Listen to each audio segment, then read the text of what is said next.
Hi everyone, today we'll talk about how to fix or how to solve AI not showing.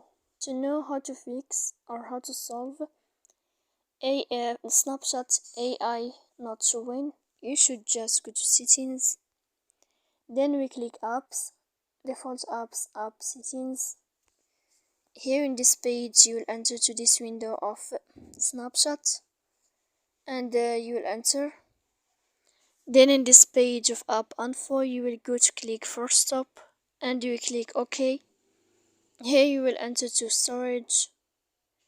After that we click clear cache, and in the end you can go to Play Store, you will search about Snapchat and you can search about Snapchat to update your application. So please don't forget to support us by like and subscribe. See you next time.